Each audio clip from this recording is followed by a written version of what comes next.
देखिए, ये तो शुक्र है कि तनकीद हम पर नहीं हो रही, एक दूसरे पे की जाए। हम उसका हिस्सा नहीं, तो जब हम उसका हिस्सा है ही नहीं तो हम क्यों बीच में पार्टी बने। हमारे लिए जो भी इस मुल्क में काम करेगा हम उसकी तारीफ करेंगे। और आपको पता है कि जिस पार्टी से मेरा ताल्लुक है वो हमेशा बीच में ही रहती है, जब जहां जरूरत पड़ती है उसमें शामिल हो जाए।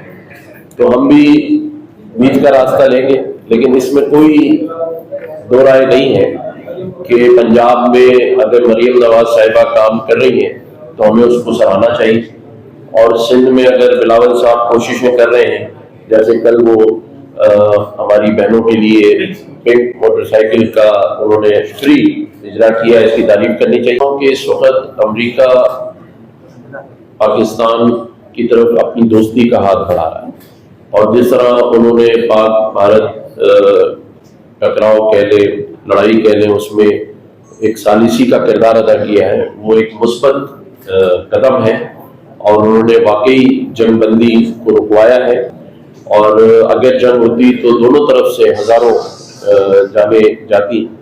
तो उनका ये जो अमल है वो काबिल तहसीन है।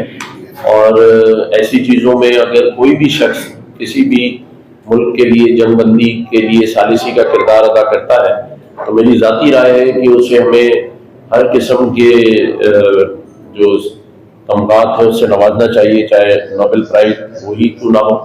तो मैं समझता हूँ कि इसमें कोई हर्ज नहीं है, लेकिन ये ज़ाहिर हुकूमत पाकिस्तान का फैसला है और वो किस तरह से लिया जाता है उसको हम उसी अंदाज से देखें। Benazir support, income support programme की बात करें आप, तो भाई बात यह है कि इस वक्त पंजाब हो या पूरे पाकिस्तान में जहां भी सैलाबी सूरत है, लोग परेशान हैं, तो सारे इदारों को मदद करनी चाहिए।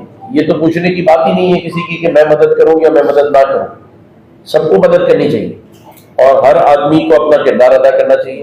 मेरे ख्याल से पंजाब में भी हुकूमत फाउंडेशन काम कर रही है सैलाब में, तो इसी तरह सभी को काम करना चाहिए और इंशाल्लाह काम हो भी रहा है और करेंगे भी।